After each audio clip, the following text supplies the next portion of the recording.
The shovel slipped from her bloodied hands for the third time, and Hannah Vance let out a sound that was half sob, half scream of pure exhaustion, as the merciless Arizona sun beat down on her back like the fist of an angry god. The hole at her feet was barely 2 feet deep, nowhere near enough to bury a man, especially not the man she had called husband for the past 3 years, whose body lay wrapped in their only good blanket 10 feet away, already starting to draw flies in the oppressive heat of August 1878. She had been digging since dawn, and now the sun hung high and cruel in the sky above Superior, the small mining town nestled in the harsh desert landscape where copper dreams brought men and left widows. Her hands were torn raw, blisters having burst and bled, making the wooden handle slick and impossible to grip. Every muscle in her body screamed for mercy, but there was no one to show her any. The other miners had moved on 2 days ago, following a new vein further north, and she had stayed behind with Thomas, nursing him through what she thought was just a fever. By the time she realized it was something worse, something that turned his lips blue and made his lungs fill with fluid, it was too late to ride for help. He had died in the night, reaching for her hand, trying to say something she could not understand through the gurgling in his chest.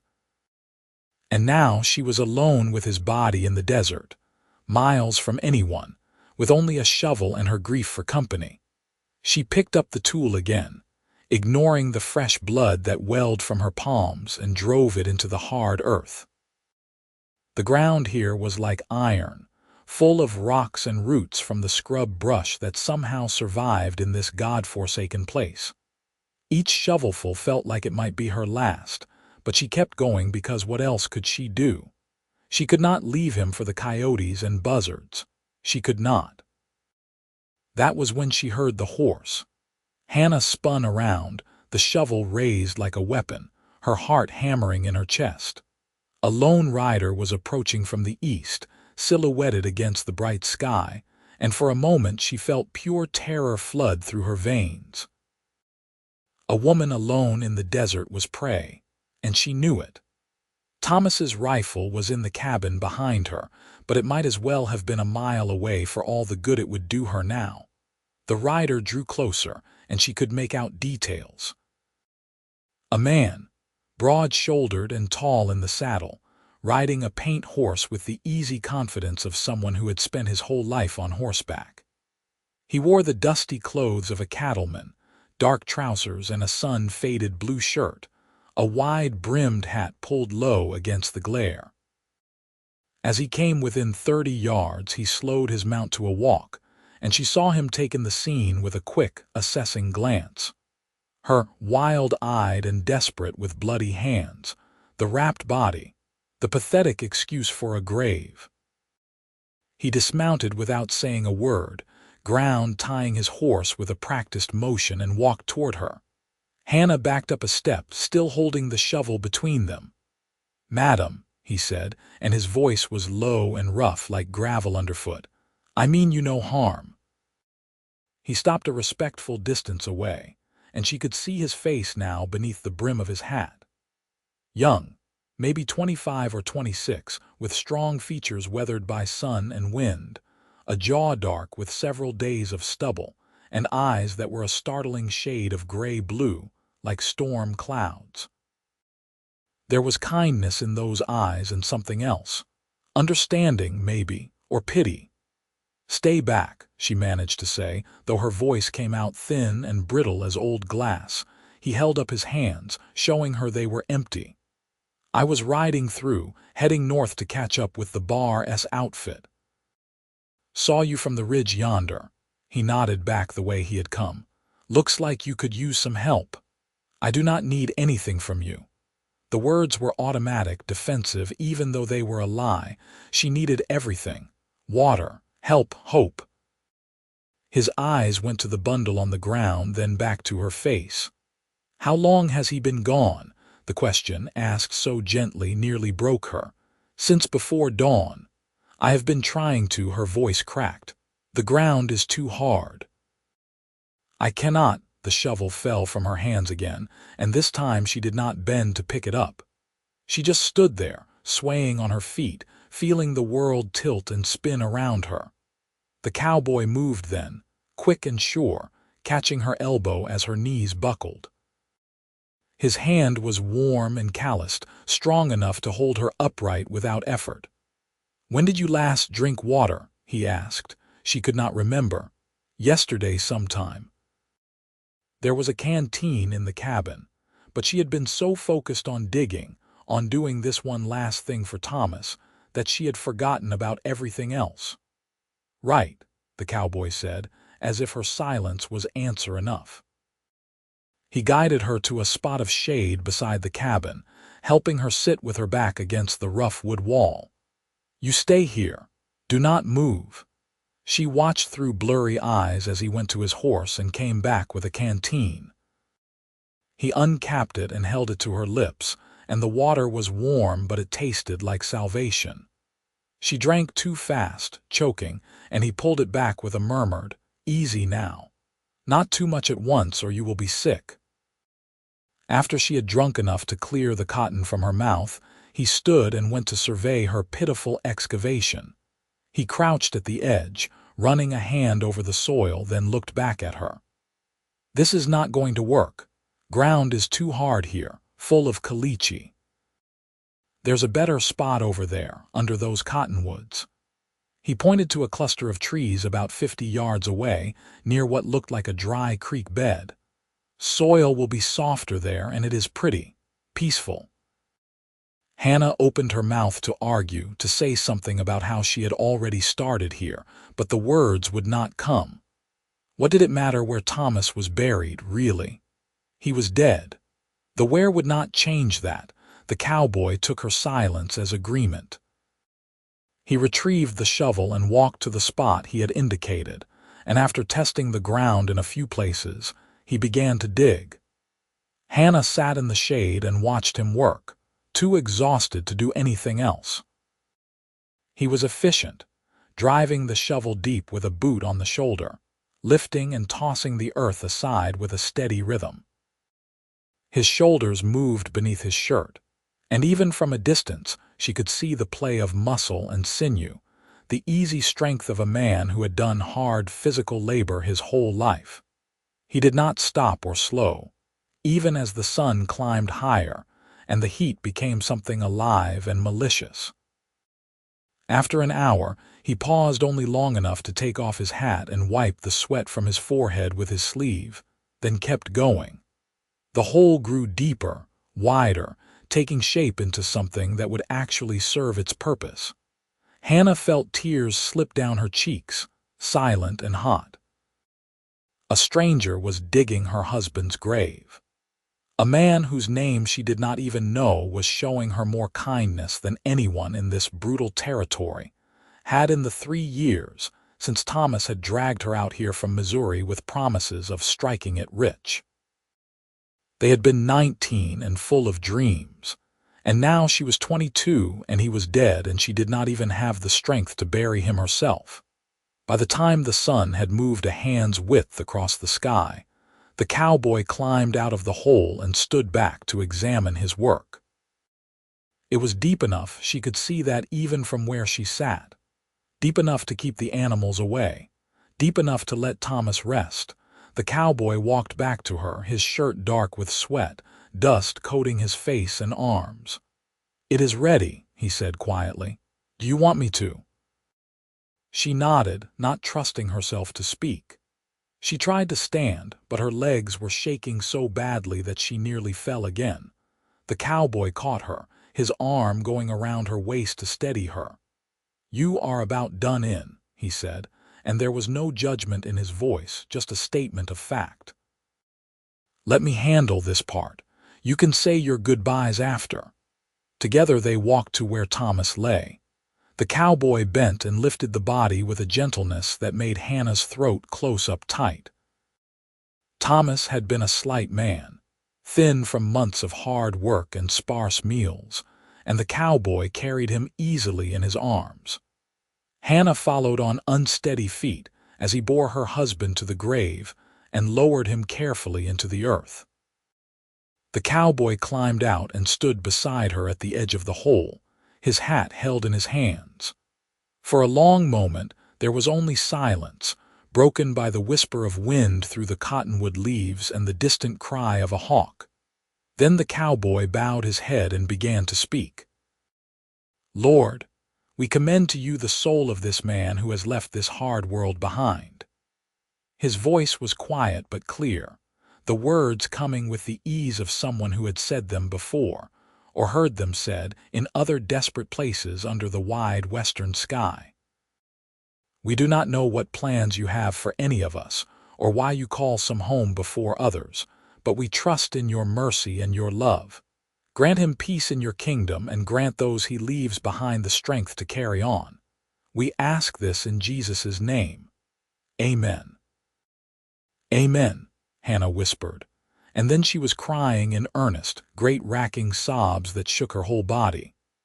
She felt the cowboy's hand rest gently on her shoulder, a steady presence, and she wept for Thomas, for herself, for all the dreams that had died in this unforgiving desert. When the storm of grief finally passed, leaving her empty and hollow, she wiped her eyes with her torn skirt and looked at the cowboy. "Thank you," she said, her voice hoarse. "Thank you for doing that, for saying the prayer. He would have wanted that." The cowboy nodded and put his hat back on. "Would you like a minute alone with him before I fill it in?" She looked down at the blanket-wrapped figure in the ground and shook her head. "No, he is already gone. That is just his body now. His soul is not there anymore." She believed that, or at least she wanted to. The alternative was too bleak to consider. The cowboy picked up the shovel and began to fill the grave, working as steadily and methodically as he had dug it. Hannah stood and watched, feeling like she should help, but knowing she had nothing left to give. When the hole was filled and mounded over with earth, the cowboy used flat stones from the creek bed to mark the borders, making it clear this was a resting place and not just a patch of disturbed ground. "You have something to mark it with?" he asked. "A piece of wood I could carve his name on." Hannah thought of the plank bed inside the cabin, but could not bear the thought of taking it apart. Then she remembered the sign Thomas had made when they first arrived, the one that said Vance claim in his careful, unpracticed letters. It was leaning against the back of the cabin, weathered but still readable. She pointed and the cowboy retrieved it. Using a knife from his belt, he carefully altered the carving, transforming it into something new. Thomas Vance, 1856–1878, beloved husband. The work took time, but he was patient, and when he was done, he drove the board into the ground at the head of the grave like a proper marker. Hannah stared at it, at the proof that Thomas had existed and was now gone, and felt a strange numbness settle over her. It was done. He was buried. The world kept turning. "Thank you," she said again, because what else could she say? "I do not know how I can repay you for this kindness." The cowboy waved a hand dismissively. "No need for repayment, madam. It was just the right thing to do." He studied her for a moment, those gray-blue eyes taking in her condition, and she knew she must look like hell. Bloodied, filthy, half-dead on her feet. "Do you have people you can go to? Family nearby?" She shook her head. "My parents are back in Missouri. They cut me off when I married Thomas. Said he would never amount to anything." A bitter laugh escaped her. "Turns out they were right about that." "That is no way to talk about the dead," the cowboy said, but his tone was mild. "It is true, though." Hannah looked at the grave, at the cabin, at the barren claim that had consumed 3 years of their lives and yielded nothing but heartbreak.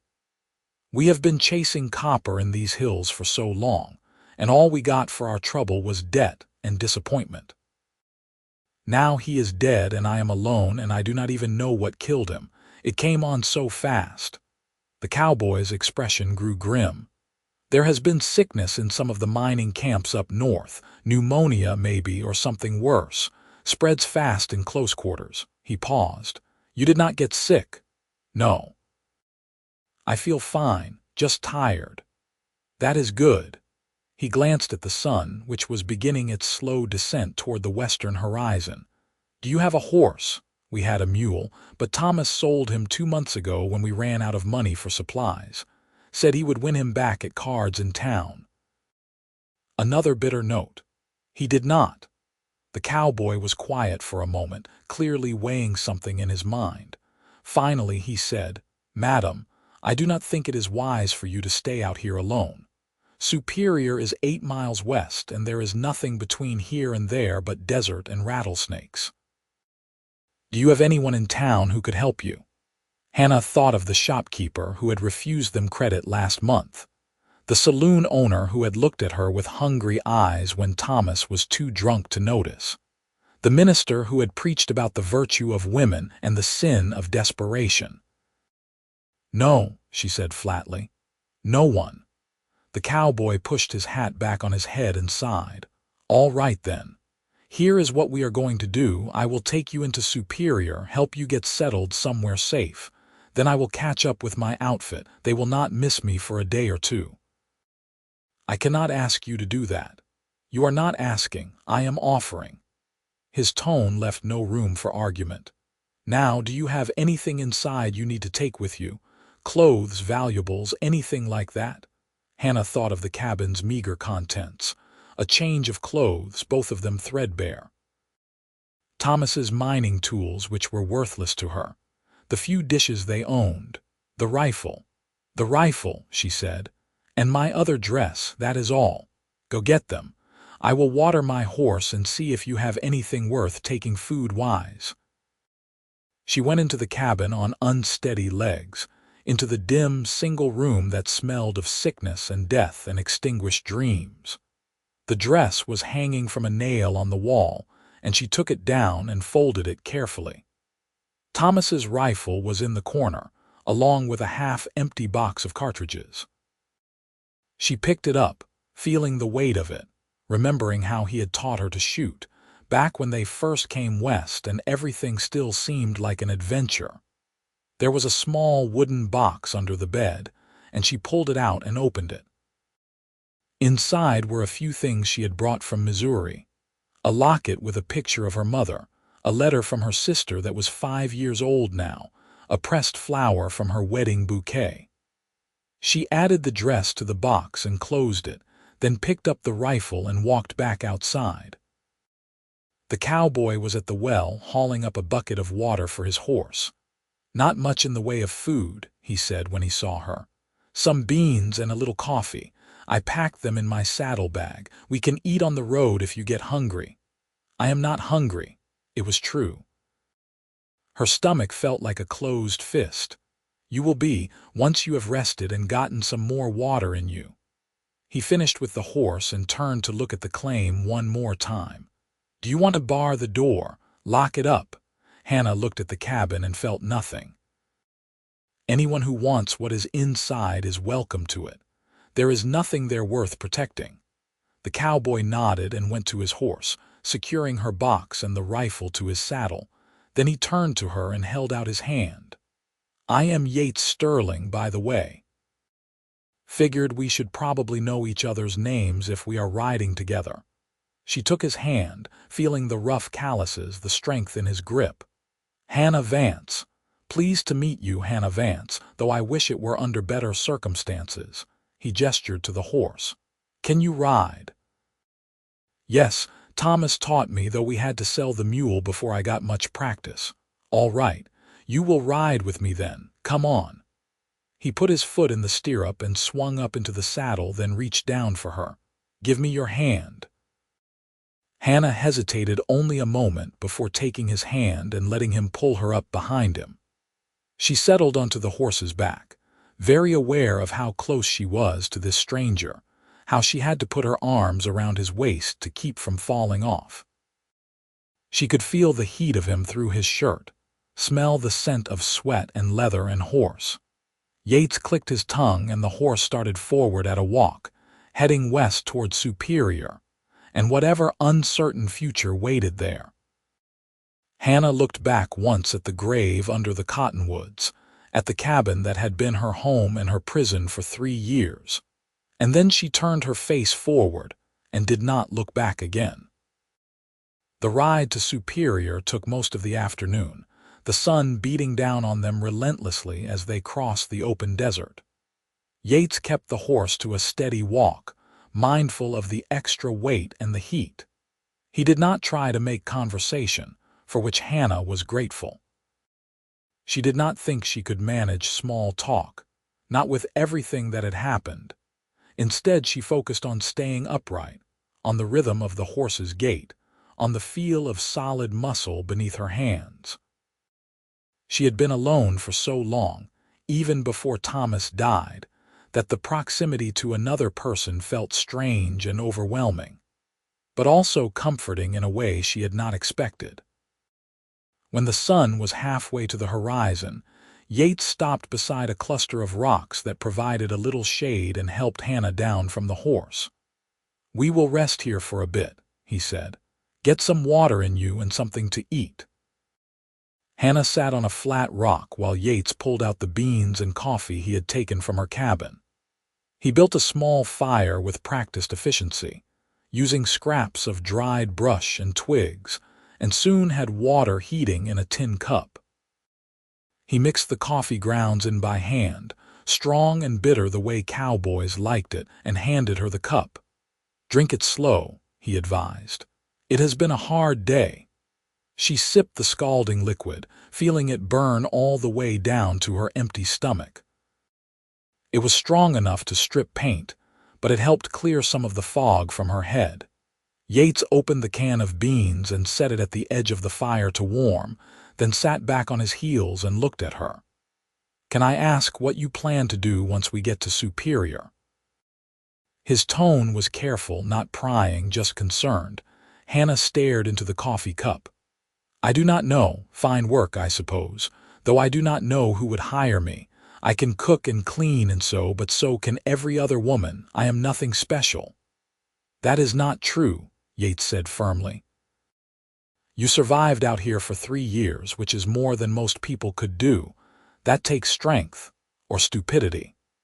She looked up at him, at his dusty, sun-weathered face, and felt a surge of irrational anger. "Why are you helping me? You do not know me. I could be anyone. I could be trouble." Yates met her gaze steadily. "Because someone should. Because it is the right thing to do. And because," he paused, choosing his words carefully, "because I know what it is like to be alone and desperate and have no one give a damn whether you live or die. Someone helped me once when I needed it. This is me passing that on." The anger drained out of Hannah as quickly as it had come, leaving only exhaustion in its wake. "I am sorry. I should not have said that. You have been nothing but kind. No need to apologize. You are allowed to be angry after what you have been through." He pulled the beans off the fire and offered her the can. "Here, eat something." She ate a few mouthfuls, more to please him than because she wanted to, and then handed the can back. Yates finished the rest in a few quick bites, then kicked dirt over the fire to put it out. Within minutes, they were back on the horse and moving again. Superior appeared on the horizon as the sun touched the western mountains, a ragged collection of buildings strung along a single main street, with scattered tents and shacks on the outskirts where the miners lived. The town existed solely because of the copper in the hills, and it had the temporary, desperate feel of all mining camps, as if it might blow away in a strong wind. Yates rode straight to a boarding house at the edge of town, a 2-story structure that was slightly less ramshackle than its neighbors. He dismounted and helped Hannah down, then knocked on the door. A woman answered, middle-aged and sturdy, with suspicious eyes that softened when she saw Hannah's condition. "Good Lord, what happened to you?" "Her husband died," Yates said simply. "She needs a place to stay and a doctor to look at her hands." The woman, who introduced herself as Mrs. Calloway, took charge immediately in the way of women who are used to dealing with crisis. She ushered Hannah inside, calling for hot water and bandages, and within minutes, Hannah found herself sitting in a clean bedroom while Mrs. Calloway carefully cleaned and dressed her torn hands. "You poor thing," the older woman murmured as she worked. "How long were you out there alone? Just today, since this morning. It felt like a lifetime ago, and this cowboy found you and helped you." Mrs. Calloway glanced toward the door where Yates waited in the hallway. "That was Christian of him." "Yes." Hannah felt tears sting her eyes again. "I do not know what I would have done without him." Mrs. Calloway finished bandaging her hands and patted her shoulder. "Well, you are safe now. You can stay here as long as you need. We will figure out the payment later. Right now you need to rest." Hannah started to protest, to say she had no money and could not accept charity, but Mrs. Calloway shushed her firmly. "We can talk about it tomorrow. Tonight you sleep." She left Hannah alone in the room, and Hannah could hear her talking to Yates in the hallway, though she could not make out the words. After a few minutes, there was a soft knock on the door. "Come in," Hannah called. Yates entered, looking too large for the small room. He held his hat in his hands, turning it by the brim. "Mrs. Calloway says you are all set here for tonight. I need to head out, catch up with my outfit before they get too far north." Hannah stood quickly, swaying a little. "Wait, I never thanked you properly for everything. The grave, the prayer bringing me here. I owe you my life." Yates looked uncomfortable. "You do not owe me anything. I just did what anyone would do." "That is not true, and you know it." Hannah crossed the room until she was standing close to him, looking up into his face. This close, she could see the individual lines around his eyes, the small scar above his left eyebrow, the precise gray-blue of his irises. Most people would have ridden past, or worse. You stopped and helped a stranger, ask nothing in return. That is rare, especially out here. He met her eyes and something passed between them, a current of understanding or recognition that made Hannah's breath catch. "I could not have left you there," he said quietly. "It would have haunted me. Well." Hannah swallowed hard. "Thank you, truly. I will not forget this kindness." Yates nodded and took a step back, breaking the moment. "You take care of yourself, Hannah Vance. Get some rest, let those hands heal. Mrs. Calloway seems like good people. She will help you figure things out." "Where are you going?" "Where will you be?" "Up north, following the cattle. We are driving a herd to the railhead in Tucson, then probably heading back to the Bar S Ranch south of Phoenix. I will be gone a month, maybe 2. Something in Hannah's chest clenched at the thought of him leaving, which was absurd. She had known this man for less than a day. He was a stranger who had shown her mercy, nothing more, and yet, "Will you come back through Superior?" The question was out before she could stop it. Yates paused at the door and looked back at her. "Maybe," he said, "if the trail brings me this way again." Then he was gone, his boots echoing on the wooden stairs, and Hannah was alone in the small, clean room with her grief and her gratitude, and a strange new feeling she could not quite name. She lay down on the bed, still fully dressed, and closed her eyes. Sleep came fast and hard, pulling her under like a drowning tide, and she slept without dreaming through the night and into the next day when Hannah finally woke. The sun was high in the sky and someone had left a tray of food beside the bed. Bread and butter, cold chicken, an apple. Her stomach growled, reminding her that she had barely eaten in days, and she sat up and devoured everything on the tray. Her hands ached beneath the bandages, but the throbbing was bearable. She stood and looked around the room, really seeing it for the first time. It was simple but clean, with whitewashed walls and a colorful quilt on the bed, a washstand in the corner with a pitcher of fresh water and a basin. There was a small mirror above the washstand, and Hannah looked at herself and barely recognized the woman staring back. Hollow-eyed, gaunt, her dark hair a tangled mess. She looked like a ghost. She poured water into the basin and washed her face and hands carefully, mindful of her injuries, then did her best to comb through her hair with her fingers. There was a knock on the door, and Mrs. Calloway entered with an armful of clothing. "I thought you might want to change," the older woman said, setting the clothes on the bed. "These belong to my daughter. She got married last year and moved to Tucson, said I could do what I wanted with the things she left behind." "You look to be about her size." Hannah stared at the clothes, a simple cotton dress in pale blue, a clean chemise and petticoat stockings. "I cannot take these. I have no way to pay you." Mrs. Calloway waved a hand dismissively. "Consider it a loan until you get back on your feet." "Now that cowboy, Mr. Sterling, he paid for your room for a week before he left. Said it was the least he could do, so you have time to figure things out." Hannah felt her throat tighten. He did. Seemed like a good man, rare to find these days." Mrs. Calloway gave her a shrewd look. "You get yourself changed and come downstairs when you are ready. We can talk about what comes next." After she left, Hannah changed into the borrowed clothes, marveling at the feel of clean fabric against her skin. The dress fit reasonably well, a little loose in the waist but otherwise fine. She felt more human, more like herself than she had in days. Downstairs, she found Mrs. Calloway in the kitchen, a large, sunny room that smelled of baking bread and coffee. The older woman gestured for her to sit at the table and poured her a cup of coffee. "Now then, Mrs. Calloway said, settling into the chair across from her. "Let us talk practical matters. You need work and a place to stay. I need help running this boarding house. My arthritis has been getting worse, and I cannot manage all the cooking and cleaning on my own anymore. If you are willing to work, I am willing to give you room and board plus a small wage. Nothing fancy, but it would be honest work and a roof over your head." Hannah stared at her, hardly daring to believe what she was hearing. "You would do that, for me?" "I would do it for anyone willing to work hard and earn their keep. But yes, I am offering it to you."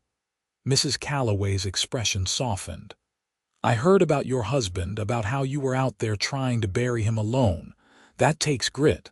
I respect that. And Mr. Sterling spoke well of you, said you deserved help. That is good enough for me." Hannah felt tears well up yet again, but this time they were tears of relief.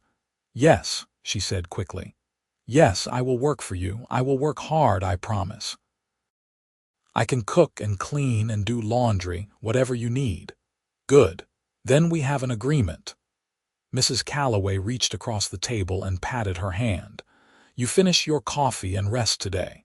Starting tomorrow, you can begin helping around here. We have 6 boarders at the moment, all minors, and they will be expecting supper at 6 o'clock sharp." And so Hannah began her new life in Superior, Arizona, in the autumn of 1878. She worked hard, throwing herself into the routines of the boarding house with the desperation of someone who needed to stay busy to keep from thinking. She cooked 3 meals a day for the boarders, cleaned rooms, did mountains of laundry, mended clothes, and scrubbed floors until her back ached. The work was exhausting but satisfying in a way the mining claim had never been. Here, she could see the results of her labor immediately. A clean room, a good meal, a mended shirt. The boarders were mostly decent men, tired from their shifts in the mines, grateful for hot food and clean sheets. They treated her with polite respect, and if any of them had other ideas, Mrs. Calloway's fierce presence was enough to discourage them. The days fell into a rhythm, one week bleeding into the next, and slowly Hannah's hands healed and her body regained its strength. But at night, lying in her small room under the eaves, she found herself thinking about Yates Sterling, wondering where he was, if he was safe, if he ever thought about her. It was foolish, she knew.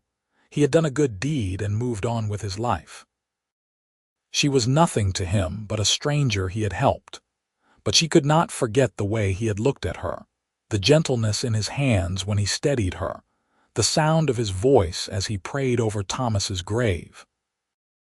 In her loneliest moments, she replayed that day over and over, holding onto it like a talisman. 6 weeks after Yates left, Hannah was in the kitchen rolling out pie dough when she heard a commotion in the front hall. Male voices, Mrs. Calloway's sharp tone, and then boots on the wooden floor. She looked up, flour dusting her hands and apron as Yates Sterling walked into the kitchen. He looked leaner than she remembered, trail-worn and dusty, but his gray-blue eyes were just as striking. He stopped in the doorway and pulled off his hat, a slow smile spreading across his face. "Hello, Hannah," he said. Her heart did something complicated in her chest, a leap and twist that left her breathless. "Yates, you came back. I said I might if the trail brought me this way." He glanced at Mrs. Calloway, who was hovering behind him with a knowing expression. "Is it all right if I talk to her for a minute?" "Go ahead," Mrs. Calloway said, "but make it quick. She has pies to finish." Yates stepped into the kitchen and suddenly the space felt smaller, warmer. "You look good," he said. "Healthy. How have you been?" "I have been well.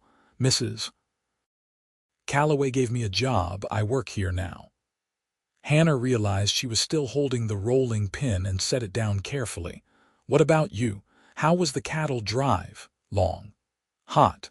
We lost a few head crossing a river, but mostly it went fine.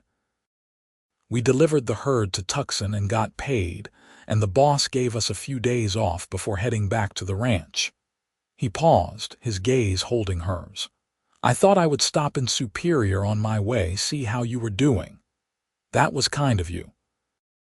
The words felt inadequate for what she was feeling, which was a tangled mess of joy and nervousness and something deeper, more dangerous. Yates shifted his weight, looking uncharacteristically uncertain. "I was wondering if maybe you would like to have dinner with me.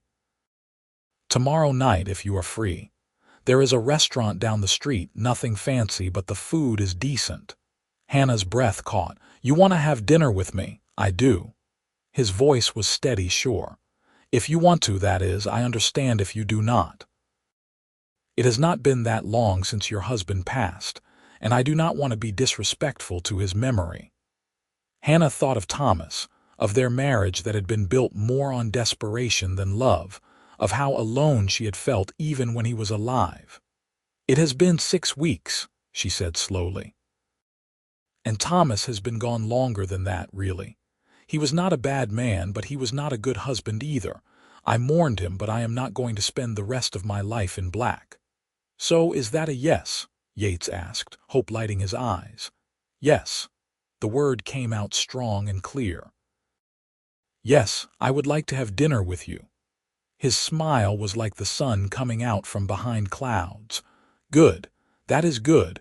I will come by tomorrow at 6. 6 is perfect." He stood there a moment longer as if there was more he wanted to say, but then he just nodded and put his hat back on. "I will see you tomorrow then, Hannah." After he left, Mrs. Calloway came back into the kitchen wearing a grin that could split rocks. "That man rode 100 miles out of his way to see you," she said. "You know that, right?" Hannah picked up the rolling pin again, trying to hide her own smile. "He just wanted to check on me, make sure I was all right." "Ha, if you believe that, you are not as smart as I thought." Mrs. Calloway shook her head, still grinning. "He is sweet on you, girl. Anyone with eyes could see that." Hannah did not respond, but her heart was singing. The next evening, she dressed carefully in her best clothes, which were not much but were clean and pressed. Mrs. Calloway lent her a shawl and some rose-scented water, and when Yates arrived at precisely 6 o'clock, looking freshly scrubbed and wearing a clean shirt, Hannah felt her stomach flutter with something she had not felt in years. Anticipation. Happiness. They walked to the restaurant together, not touching but close enough that their shoulders almost brushed. The place was small and crowded with miners just off their shifts, but the owner found them a table in the corner that was relatively quiet.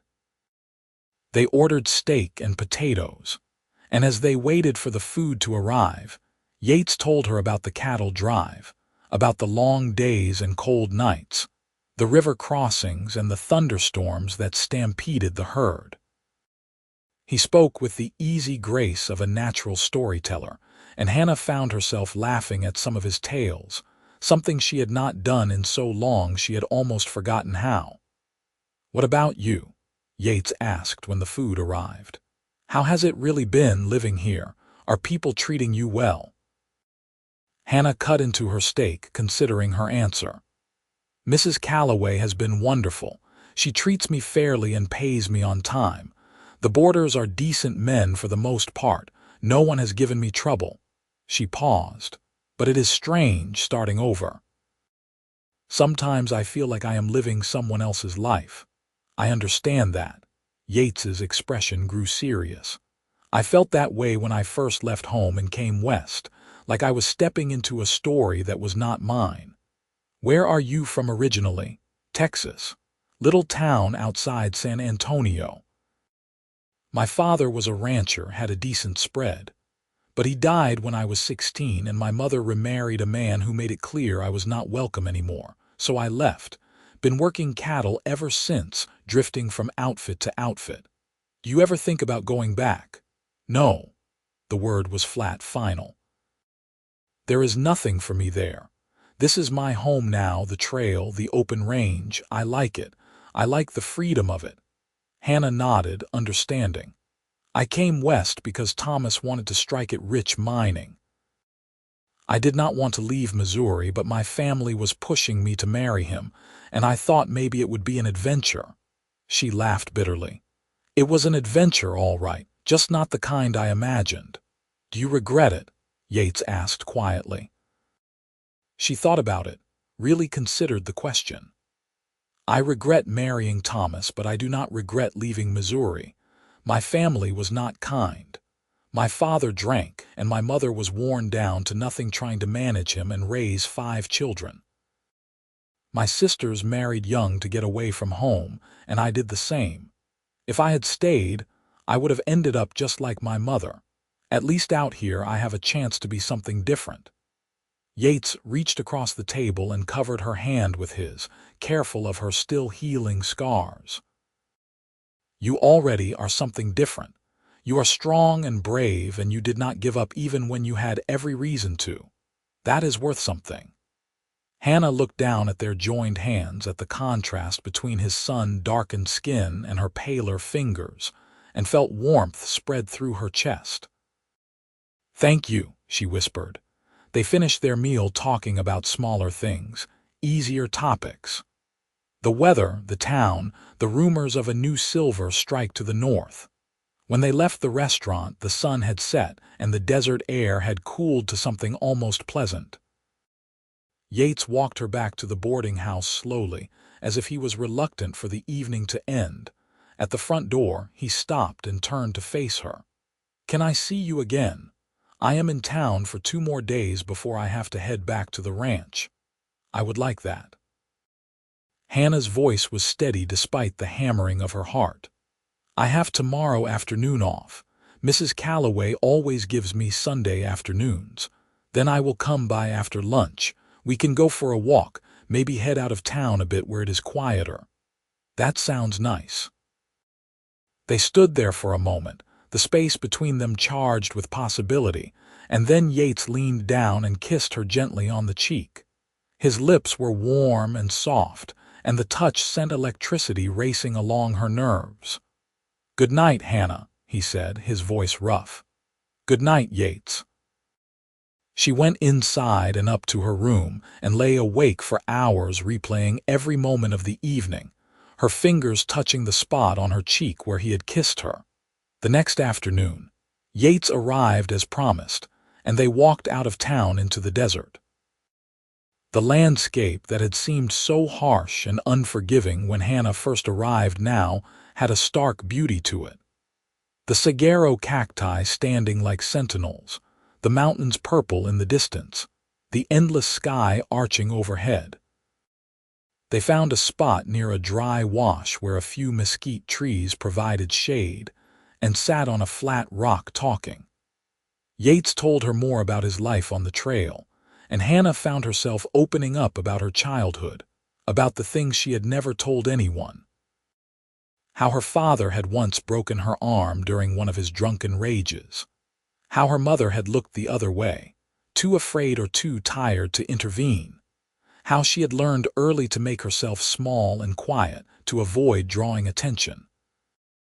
"No child should have to live like that," Yates said, his voice tight with anger. "No, they should not, but many do." Hannah plucked a piece of dried grass and twisted it between her fingers. "I think that is why I stayed with Thomas even when things were bad. I was so desperate not to go back, not to admit failure and crawl home to my parents. I would rather have died in the desert than do that." "You did not fail," Yates said fiercely. "You survived. That is not failure." Hannah looked at him, at the intensity in his eyes, and felt something crack open inside her chest. "Why did you come back?" she asked. "Really? You could have moved on, forgotten about me. Why did you stop here?" Yates was quiet for a long moment, his gaze distant. When he finally spoke, his voice was low and honest. "Because I could not stop thinking about you. From the moment I saw you out there in the desert, trying so hard to do right by your husband even though you were about dead on your feet, I could not get you out of my head. You were so fierce and determined and broken all at once, and I wanted to help you. But more than that, I wanted to know you." Hannah's breath caught. "Yates, I know it has not been long since your husband died," he continued. "And I know I am just a drifter with nothing to offer but a bedroll and a horse, but I cannot lie to you.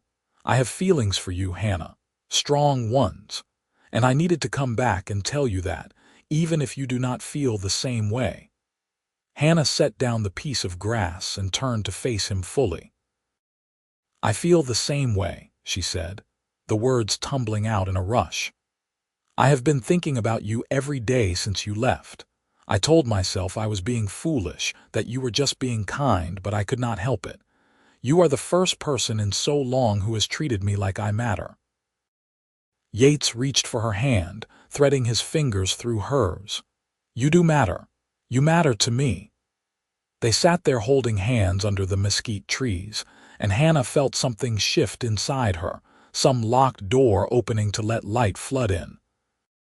For the first time since Thomas died, since before that even, she felt hope. Real, tangible hope for a future that might include happiness. "What happens now?" she asked quietly. "You have to go back to the ranch tomorrow, and I am here. How do we make this work?" Yates squeezed her hand. "I do not know, but I will figure it out. Maybe I can get work closer to Superior at one of the ranches in the area, or you could come with me to Phoenix when you are ready. The Bar S Ranch always needs help, and the owner's wife is always looking for someone to help with the house and the children. You would do that. Change your plans for me," in a heartbeat. He said it without hesitation, and Hannah believed him. They stayed out until the sun began to set, painting the sky in shades of orange and pink and purple, and then walked back to town hand in hand.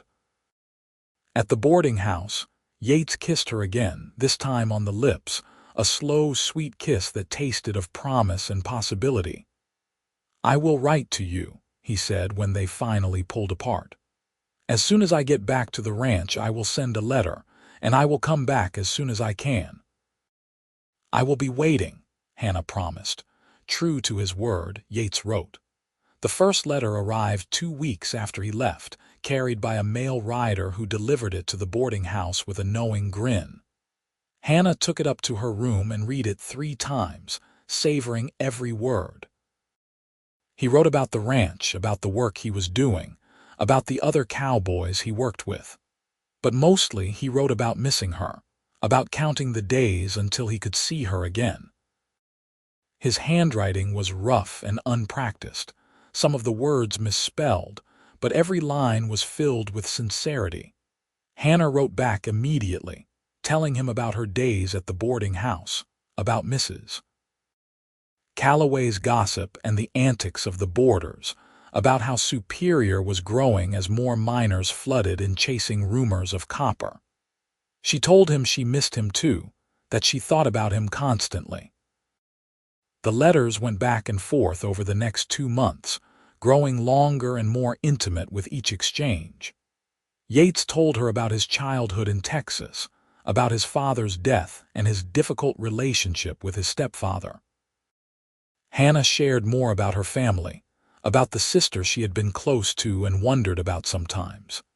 In early December, Yates arrived in Superior unannounced, riding in just after dawn on a cold morning. Hannah was in the kitchen starting breakfast when she heard the commotion and ran to the door to find him dismounting from his horse, grinning like a fool. "Surprise," he said. Hannah launched herself at him, propriety forgotten, and he caught her and spun her around, both of them laughing. Mrs. Calloway watched from the doorway, shaking her head but smiling.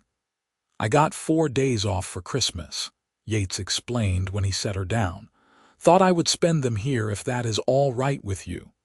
"It is more than all right," Hannah said, beaming. Those 4 days were the happiest Hannah had known in years. She and Yates spent every moment they could together, walking through the town, sitting in the boarding house parlor talking late into the night, attending the Christmas Eve service at the small church on the edge of town. On Christmas Day, Mrs. Calloway invited Yates to join them for dinner, and he charmed everyone at the table with his stories and easy manner. On his last night before he had to leave, Yates asked Hannah to walk with him despite the cold. They bundled up in coats and scarves and headed out under a sky brilliant with stars. When they were away from the buildings, out where the desert stretched silent and vast around them, Yates stopped and turned to her. "Hannah, I have been thinking about something, and I need to ask you." He pulled off his gloves and took her hands in his. "I know we have not known each other long, just a few months really, but I have never felt about anyone the way I feel about you. You are in my head every minute of every day. I cannot eat or sleep or work without thinking about you." Hannah's heart was pounding so hard she could feel it in her throat. "Yates, let me finish," he said gently. "I am not a rich man. I do not have land or a fancy house or anything to offer but myself and hard work. But I love you, Hannah. I love you more than I thought it was possible to love anyone, and if you will have me, I would like to marry you."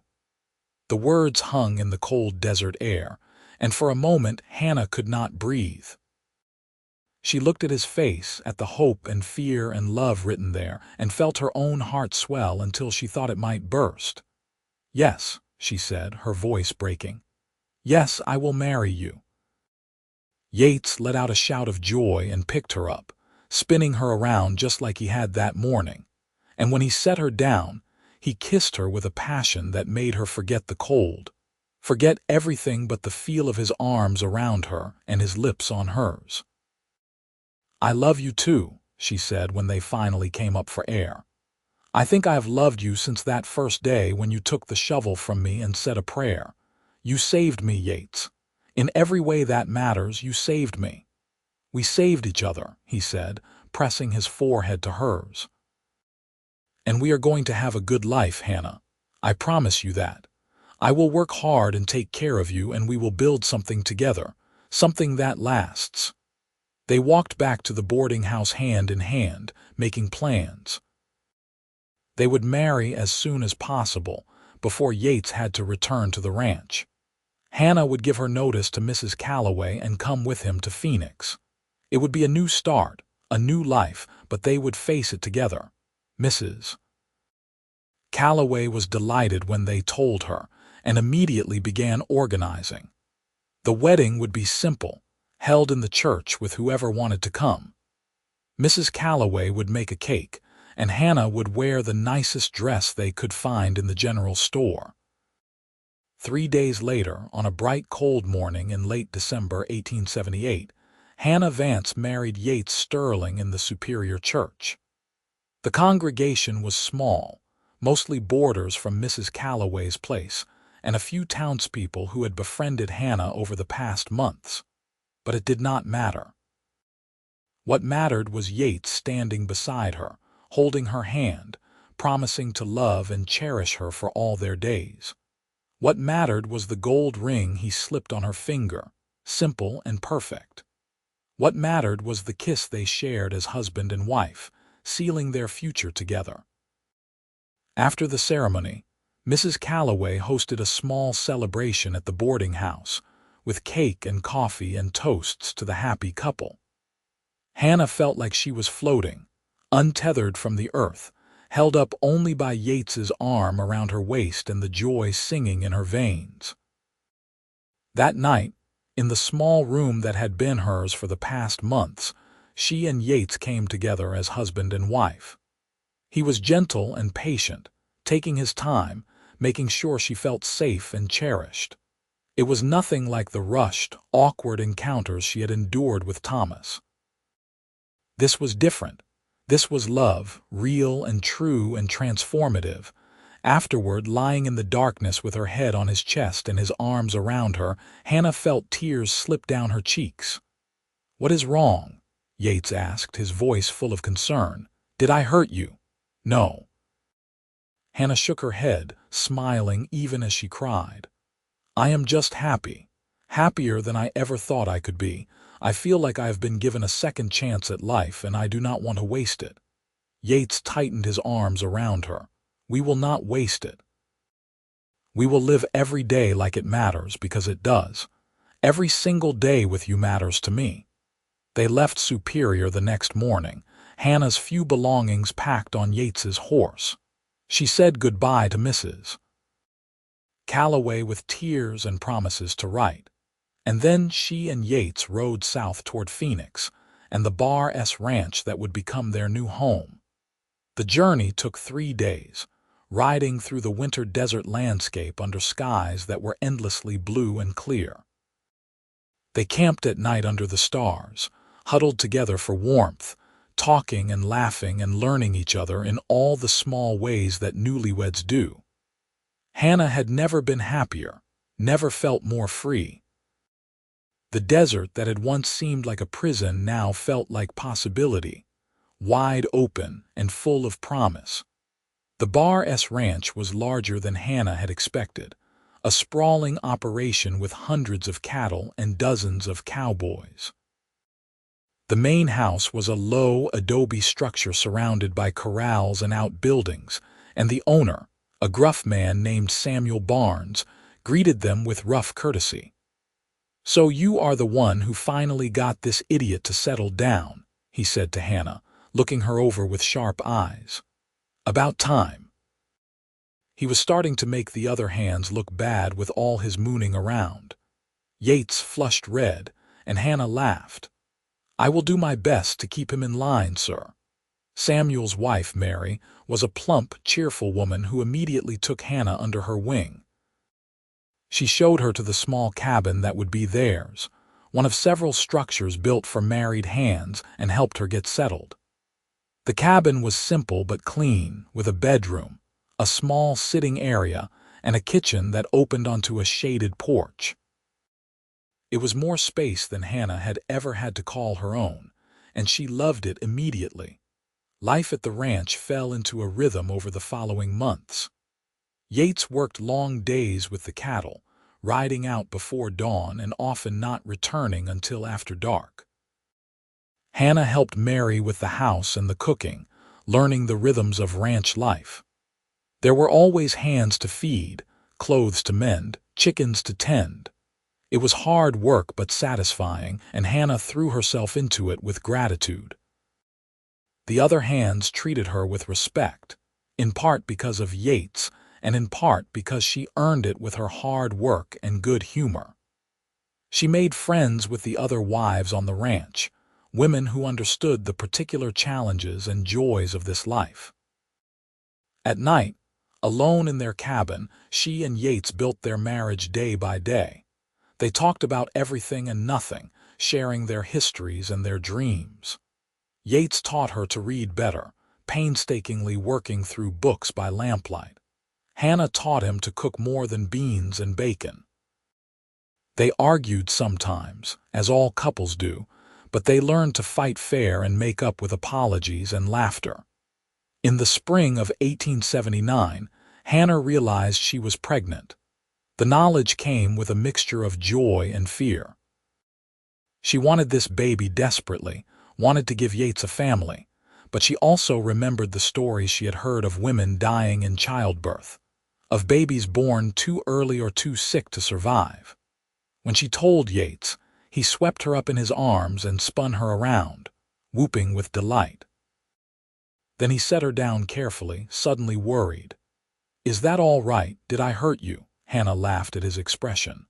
"I am pregnant, not made of glass. I will be fine." But Yates became almost comically protective, insisting she rest more, refusing to let her lift anything heavy. Mary rolled her eyes at his antics, but also watched over Hannah with the wisdom of a woman who had borne 5 children herself. The months passed, Hannah's belly growing round. Summer turned to fall, the desert cooling from inferno to merely hot. In early November, Hannah went into labor, and Yates paced outside the cabin like a caged animal while Mary and 2 other ranch wives attended to her. The labor was long and hard, lasting through the night and into the next day, but when it was over, Hannah held a squalling, healthy baby boy in her arms. Yates was allowed in finally, and the look on his face when he saw his son for the first time made all the pain worth it. "He is perfect," Yates whispered, reaching out with one finger to touch the baby's tiny hand. "You are amazing. You made a person." "We made a person," Hannah corrected, exhausted but elated. "What should we call him?" They had discussed names for months but never settled on anything definite. Now, looking at the small red-faced boy, Yates said, "How about James, after my father? He was a good man, and I think he would have liked you." "James Sterling," Hannah said, testing it out. "I like it, Jamie for short." Jamie was a good baby, healthy and loud and perpetually hungry. He had Yates's gray-blue eyes and Hannah's dark hair, and both parents were utterly besotted with him. Yates would come home from long days on the range and immediately scoop up his son, talking to him in a low voice while Hannah cooked dinner. Life was good. Hard, but good. They had enough to eat, a roof over their heads, work that meant something. They had each other and their son, and in the harsh world of the Arizona Territory in the late 1870s, that was more than many people could claim. When Jamie was 6 months old, Hannah found herself pregnant again. This time she was less afraid, more confident. The second pregnancy was easier than the first, and in the summer of 1880 she gave birth to a daughter they named Rose. She was smaller than Jamie had been, with wispy blonde hair and her father's stubborn chin.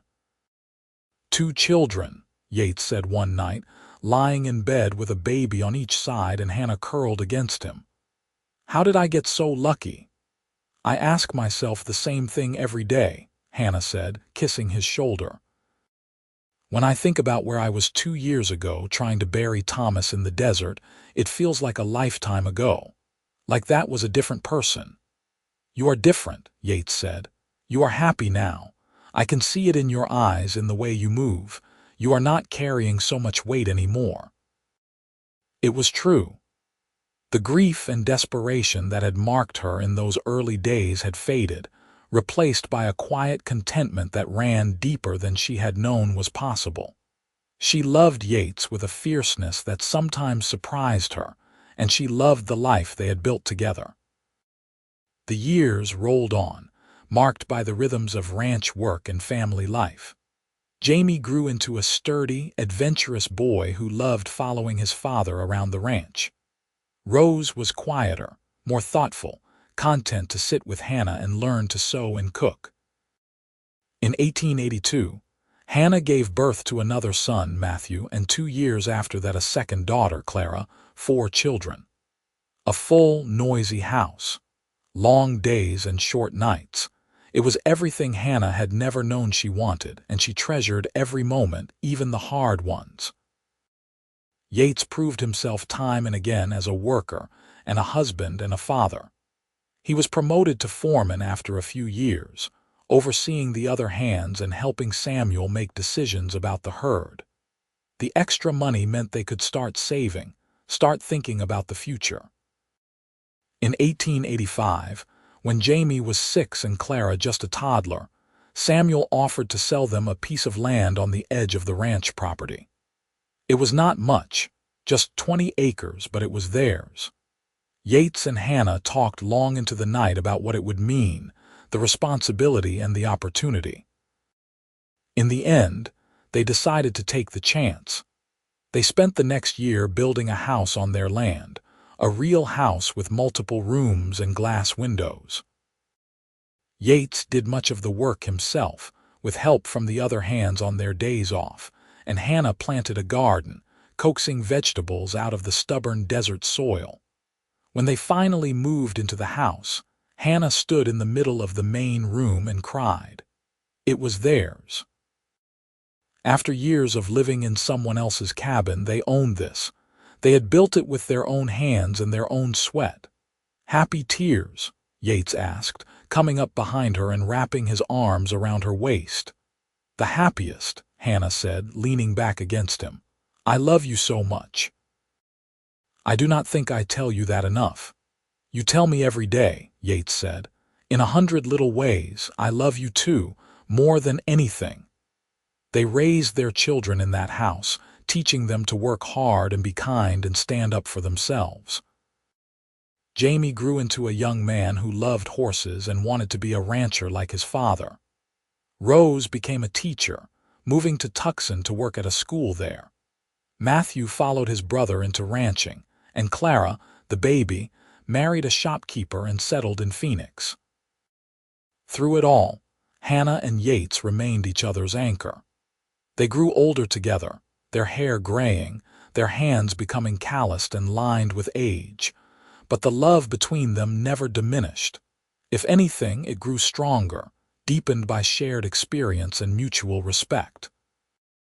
On their 25th wedding anniversary, in December of 1903, their children threw them a party at the house. All 4 kids were there, along with their spouses and children. The house was full of laughter and noise and love, and Hannah looked around at the gathered family with a sense of wonder. This had all come from that terrible day in the desert when she had been trying to bury Thomas and Yates had ridden up and helped her. One act of kindness had changed the course of her entire life, had given her this man, these children, this home.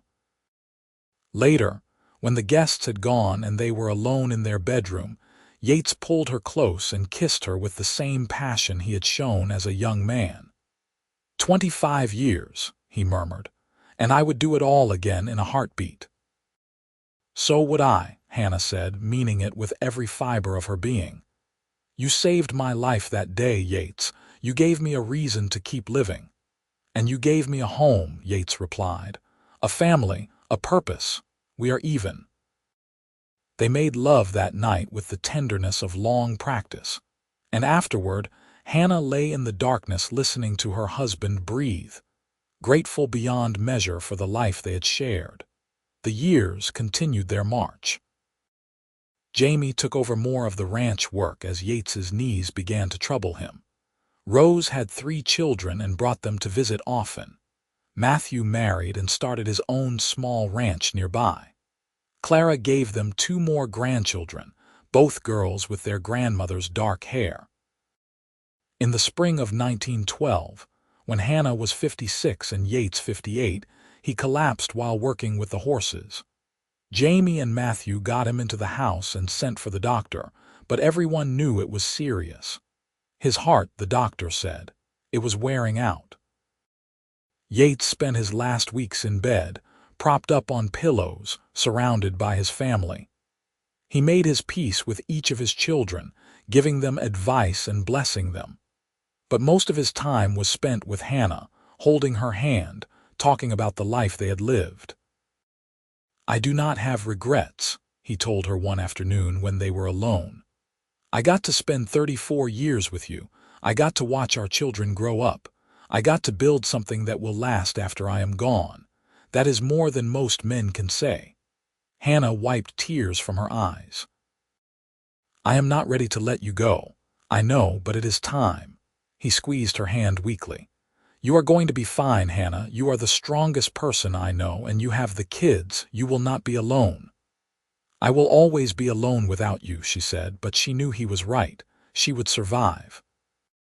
She always had. Yates Sterling died on a warm May evening with Hannah beside him and his children gathered around the bed. His last words were, "I love you. I have always loved you." And then he was gone, slipping away as gently as he had lived.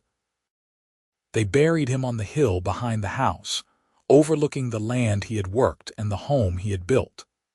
Hannah stood at the graveside with her children and grandchildren around her, and listened as the minister said prayers over the coffin.